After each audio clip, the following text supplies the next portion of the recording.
Agora, vamos falar sobre o catabolismo da glicose. O metabolismo da glicose, pessoal, tem algumas pessoas que confundem algumas situações, tá? Falando sobre o catabolismo. Quando uma pessoa fala glicólise, que é a quebra da glicose, ele é apenas um dos processos necessários para fazer a catabólise completa da glicose. Então, pode ocorrer algumas falhas de interpretação nesse mecanismo, tá? Então, vou pegar um geralzão aqui para vocês, que acontece o seguinte. O que é a oxidação completa da glicose? Existem quatro processos, né? Que vai ser a glicólise, que é o primeiro processo, a transformação do piruvato em acetil-CoA, ciclo de Krebs e cadeia respiratória, transportadora de elétrons, tá? Então, esses quatro processos fazem o catabolismo completo da glicose. E algumas pessoas relacionam esses quatro processos apenas com glicólise, que é o nome genérico, né? Quebra da glicose. Então pode ter esse erro, tá? Numa questão, vocês têm que interpretar o que o avaliador está pedindo para vocês. Então vocês vão ver lá, vão lembrar que a oxidação completa da glicose exige esses quatro processos.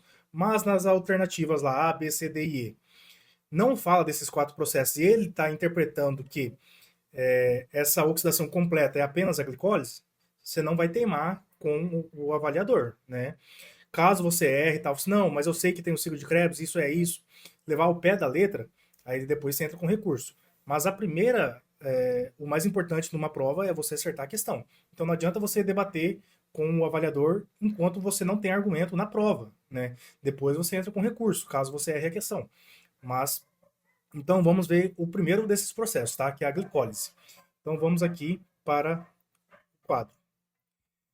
Então, pessoal, essa aqui é uma imagem do Lehninger, que vai ser a primeira etapa da oxidação completa da glicose, que é a etapa de glicólise, tá? Essa reação, essa quebra, ela acontece a partir de 10 reações dessa, dessa via, né? Ela acontece em 10 reações. 9 ou 10, tá? Vou explicar para vocês essa diferença entre 9 ou 10. E essa via ela pode ser subdividida em várias etapas, tá?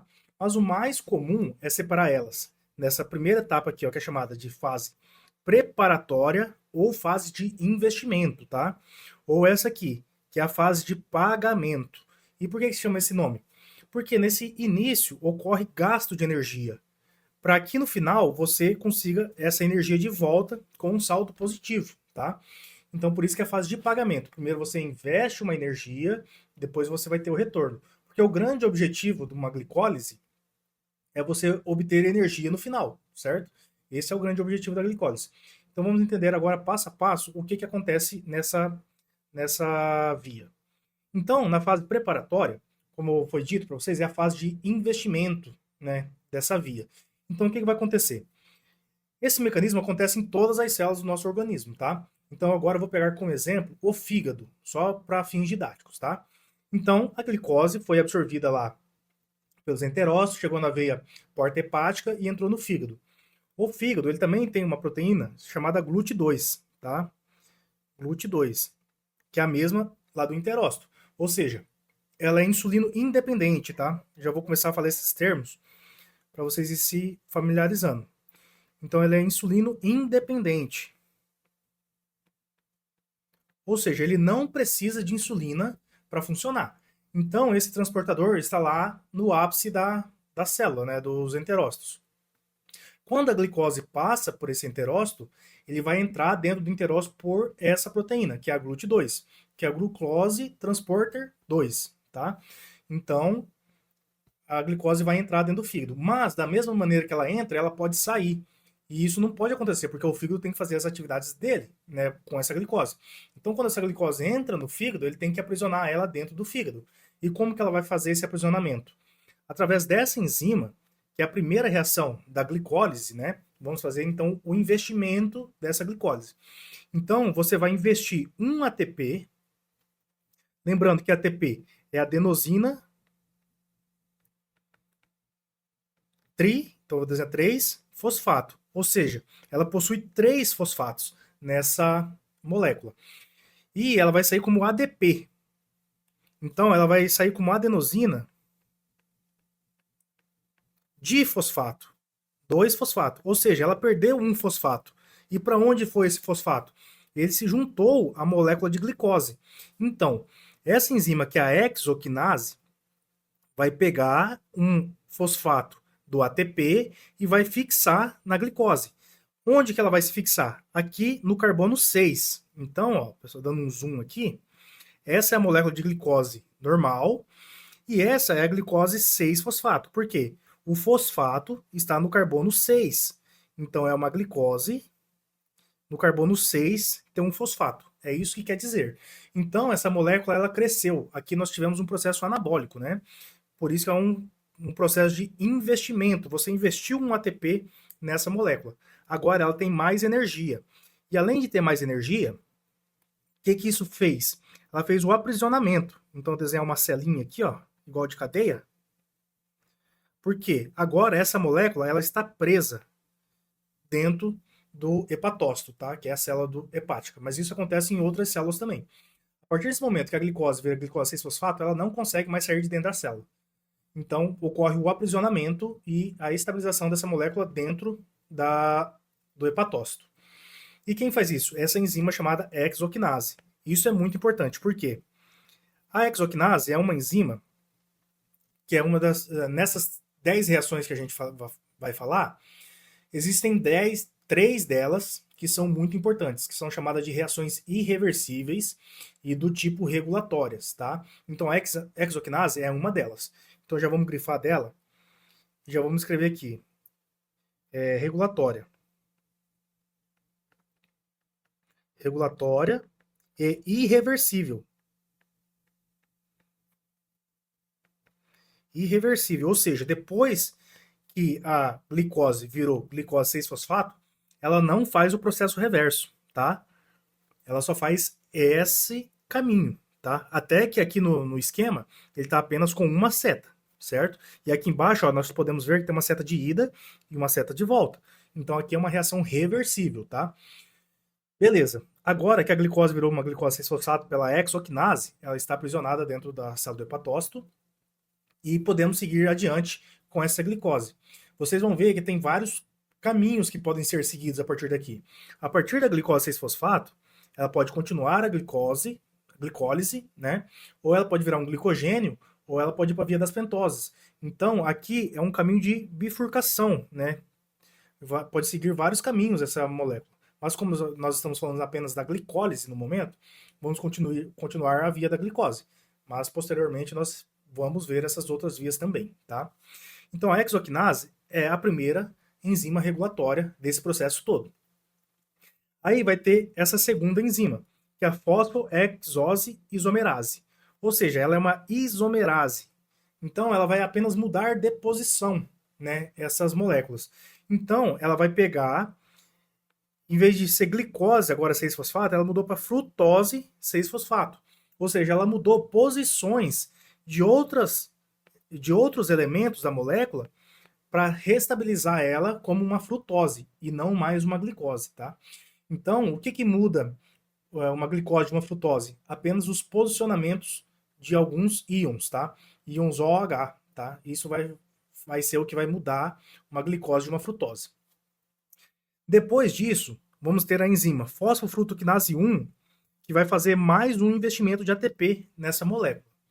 Então, agora, ao invés de ser uma fosfofrutoquinase 6, uma frutose 6-fosfato, agora a fosfofrutoquinase vai adicionar mais um fosfato no carbono 1. Então, agora virou uma frutose 1,6-bifosfato. 1 e 6, porque tem uma no carbono 1, um fosfato no carbono 1, e um fosfato no carbono 6. E bifosfato, porque são 2 fosfatos, né? Então, são bifosfato. E isso também é uma enzima do tipo regulatória e a mais importante delas, tá? Então, se for para você memorizar apenas uma enzima regulatória, você tem que memorizar a fosfofrutoquinase 1. Ela é a mais importante regulatória da via da glicólise, tá? Então, eu vou colocar aqui regulatória.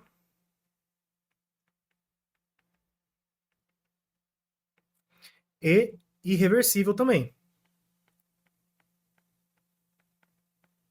E por que ela é mais importante da via da glicólise?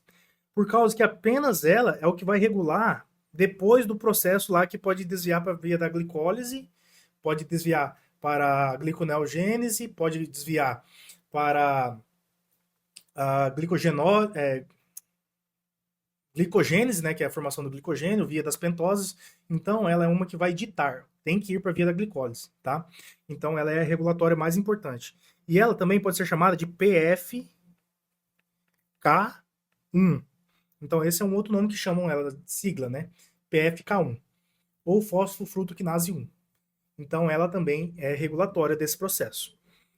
Depois disso, vai ter a divisão dessa molécula de frutose 1,6-bifosfato em duas moléculas de 3 carbonos. Quais são essas duas moléculas? É o gliceraldeído 3-fosfato e o dihidroxicetona fosfato. Só que assim, pessoal, apenas o gliceraldeído 3-fosfato que consegue dar continuidade à glicólise. Já o dihidroxicetona fosfato, ele não segue adiante. Então, o que o nosso corpo faz? Ele vai mudar as posições também dessa dihidroxicetona com uma isomerase. Ó. Então, a isomerase ela só vai mudar posições de íons. Então, ele vai fazer as mudanças de íons e essa hidroxicetona ela vai se transformar em gliceraldeído também. Então, a partir desse momento, como a dihidroxicetona virou um gliceraldeído, nós teremos dois gliceraldeídos, né? Um que já foi formado diretamente e outro que foi transformado da dihidroxicetona, beleza? A partir desse momento, agora, nós temos dois gliceraldeídos. A partir de agora, tudo que está acontecendo aqui vai acontecer duas vezes, né? Então, aqui, ó, nesse processo, temos o gliceraldeído 3-fosfatase desidrogenase. O que essa enzima faz? Ela vai pegar dois fosfatos inorgânicos, ou seja, que estavam soltos no plasma celular, né? Esse fosfato estava lá. E vai fixar na molécula esses fosfatos, no carbono 3. Então era um bifosfato, né? Agora virou 3 bifosfato. E junto nesse processo, ele vai liberar dois NADs. E é muito importante saber esses NADs, tá, pessoal? NADH. Esse NADH, posteriormente, lá na cadeia transportadora de elétrons, vai ser formado energia com eles, tá? Então, eles são muito importantes para esse processo todo. Então, nesse processo, foi formado dois NADH. Depois, essa molécula de 1,3 bifosfato glicerato vai ser também formado 2 ATP com ele. Ou seja, agora zerou a nossa dívida, né? Aqui no começo foi feito um investimento, ou seja, um fosfato, dois fosfatos. Então foi feito um investimento nessa molécula. E a partir desse momento que a gente pegou 2 ATP de novo, foi o primeiro pagamento. Então agora a conta zerou, né? Aí a molécula vai sofrer algumas isomerizações, né? Então aqui o 3-fosfato-glicerato vai virar 2-fosfato-glicerato. E vai sair uma água. E essa enolase vai formar o fosfenolpiruvato. Do fosfenolpiruvato, essa enzima também é a última regulatória, totalizando 3 enzimas regulatórias, né? E ela também é do tipo irreversível. Regulatória e irreversível.